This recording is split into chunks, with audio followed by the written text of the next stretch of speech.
Antônio Galvão de França, mais tarde conhecido como Frei Galvão, nasceu em Guaratinguetá, Brasil, em 1739. Ele era uma criança de fé e privilégio. Seus pais lhe incutiram fortes valores católicos. O jovem Antônio mostrou desde cedo sinais de piedade e um desejo de servir a Deus. Ele era conhecido por sua compaixão e generosidade para com os menos afortunados.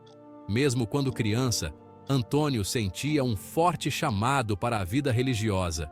Ele era atraído pela ordem franciscana. Sua ênfase na pobreza e no serviço ressoava profundamente com ele.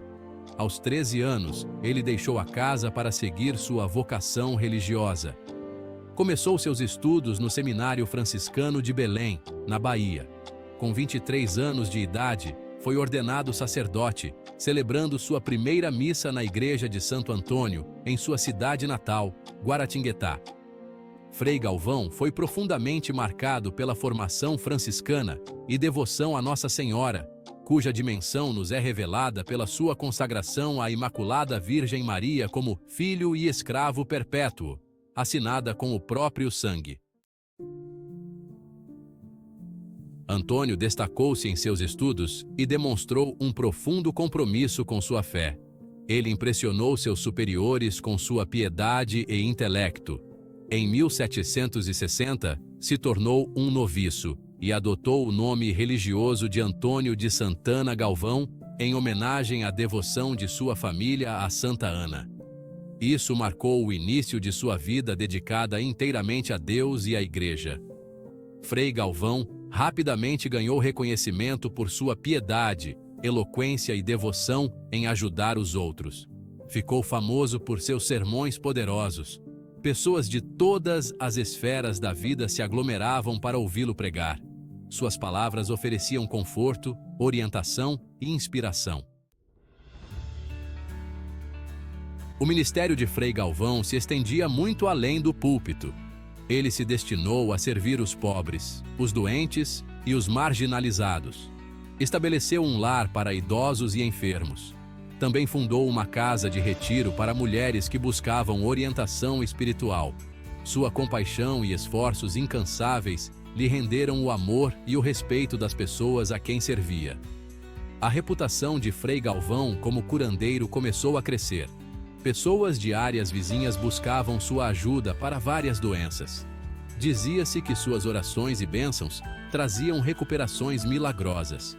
Ele acreditava no poder da fé e na intercessão de Deus na vida das pessoas.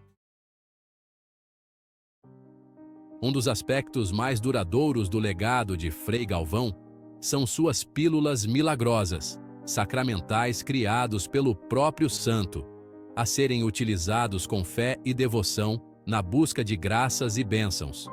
Quando tomadas com fé e conversão de coração, nos aproximam de Jesus. Essas pílulas, pequenos pedaços de papel de arroz comestível, contendo uma oração escrita por Frei Galvão em latim, com os seguintes dizeres: Post partum virgo, inviolata, permansiste. Dei genitrix, intercede pro nobis.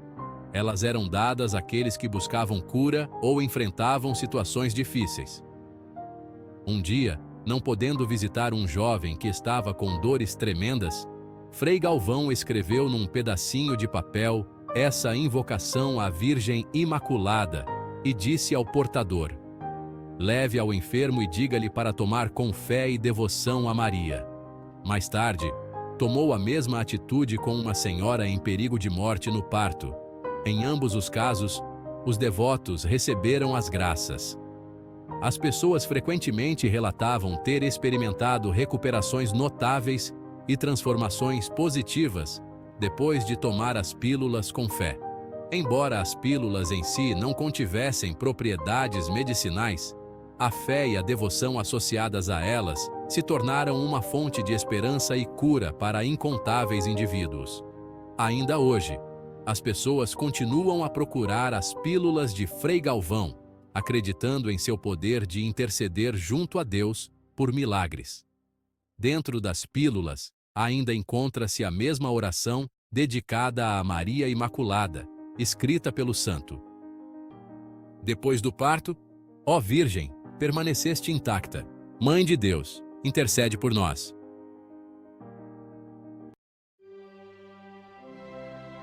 Visões de luz. A vida de Frei Galvão tomou um rumo inesperado quando ele conheceu Helena Maria, uma jovem noviça que afirmava ter visões da Virgem Maria. Helena compartilhou com Frei Galvão que a Virgem Imaculada desejava uma casa de retiro para mulheres que buscavam renovação espiritual. A Santa Mãe de Deus, aparecendo nas visões de Helena, pediu especificamente a Frei Galvão para supervisionar o projeto. Intrigado com as visões de Helena e sentindo um chamado divino, Frei Galvão pediu permissão às autoridades da igreja para prosseguir. A igreja, após cuidadosa consideração e investigação, concedeu sua aprovação. Isso marcou o início da realização das visões de Helena. Se você está gostando desse vídeo, por favor, curta, comente, compartilhe e se inscreva em nosso canal. Não custa nada e ajuda um montão. Obrigado. Construção e legado. Sob a orientação de Frei Galvão e com o apoio da comunidade local, a construção da Casa de Retiro começou em 1774. Esta, mais tarde, se tornaria conhecida como o Mosteiro da Luz, um farol de fé e esperança. Frei Galvão se dedicou incansavelmente ao projeto, supervisionando todos os aspectos de seu desenvolvimento. O Mosteiro da Luz rapidamente ganhou a reputação de ser um lugar de paz, oração e orientação espiritual. Mulheres de longe buscavam refúgio e renovação dentro de suas paredes sagradas. O mosteiro se tornou um testemunho da dedicação de Frei Galvão a Deus e seu compromisso inabalável em servir aos outros. Os dons sobrenaturais, graças de Deus ao santo. Além de conhecido por suas práticas de oração e por realizar milagres, muitos relatos de sua vida incluem fenômenos extraordinários, como bilocações, telepatia, levitação e premonições. Nos casos de bilocação, segundo relatos, ele se fazia presente em 2 lugares diferentes ao mesmo tempo, para cuidar de enfermos ou moribundos que clamavam por sua ajuda.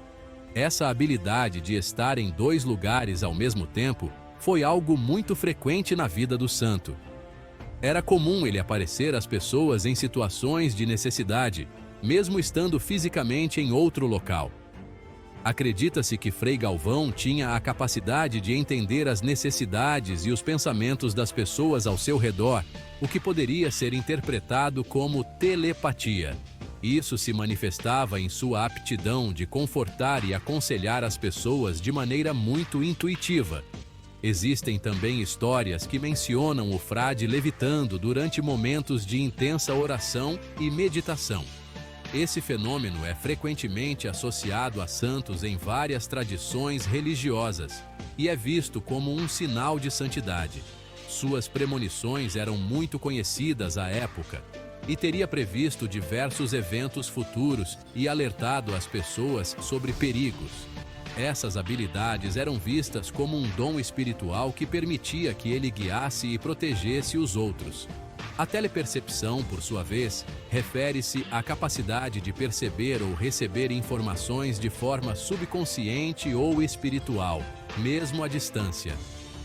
Antigamente, quando os sinos badalavam fora do horário da oração, a comunidade se reunia, pois sabia que algo de extraordinário acontecera. Certo dia, os sinos do mosteiro tocaram e a população atendeu à convocação. Frei Galvão, então já bem idoso, anunciou: rebentou em Portugal uma revolução, e relatou detalhes como se estivesse assistindo a tudo pessoalmente. Semanas depois, chegaram notícias confirmando as visões de Frei Galvão.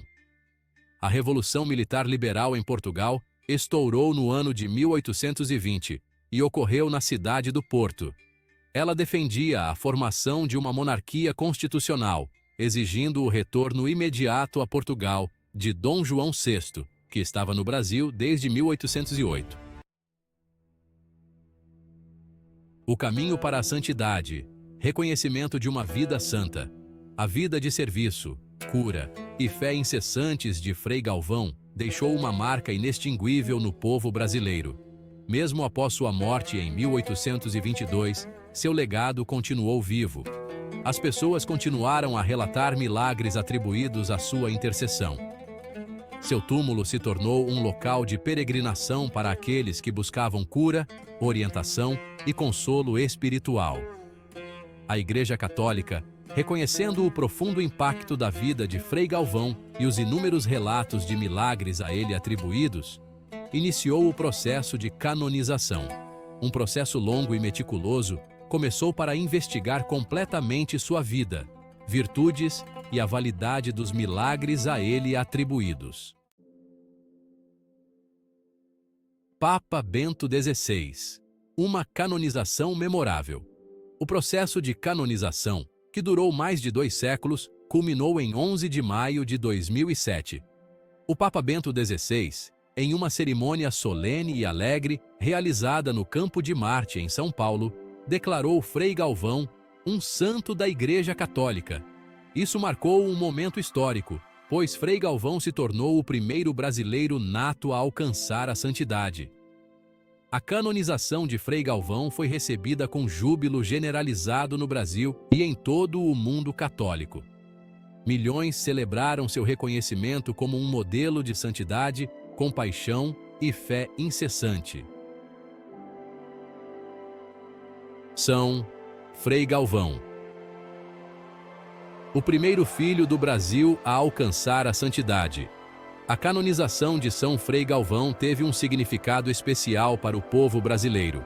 Ele se tornou um símbolo de orgulho nacional, um testemunho da profunda fé que permeia a cultura brasileira. Sua história ressoou profundamente com o povo brasileiro, que há muito o reverenciava como um homem santo. A elevação de Frei Galvão à santidade serviu como um poderoso lembrete da universalidade da santidade. Mostrou que a santidade era alcançável, mesmo para aqueles nascidos fora dos centros tradicionais do cristianismo. Devoção permanente. Os fiéis e seu santo amado. Hoje, São Frei Galvão continua sendo um dos santos mais amados no Brasil. Seu santuário e o Mosteiro da Luz continuam a atrair incontáveis peregrinos a cada ano. Pessoas de todo o mundo vêm prestar homenagem, oferecer orações e buscar sua intercessão. Os fiéis continuam a procurar as pílulas milagrosas de São Frei Galvão, depositando sua confiança em suas súplicas e no poder da fé. Sua história continua a inspirar esperança, cura e uma conexão mais profunda com o divino. O legado de Frei Galvão. Inspiração para gerações. O legado de São Frei Galvão se estende muito além das pílulas milagrosas e do Mosteiro da Luz. Sua vida serve como um exemplo atemporal de fé em ação, demonstrando a força transformadora da compaixão, do serviço e da dedicação contínua a Deus. A história de São Frei Galvão nos lembra que a santidade é alcançável por todos que buscam seguir os passos de Cristo. Sua vida nos inspira a abraçar uma vida de serviço, estender a mão para aqueles que precisam e enfrentar os desafios da vida com fé imutável. São Frei Galvão, rogai por nós.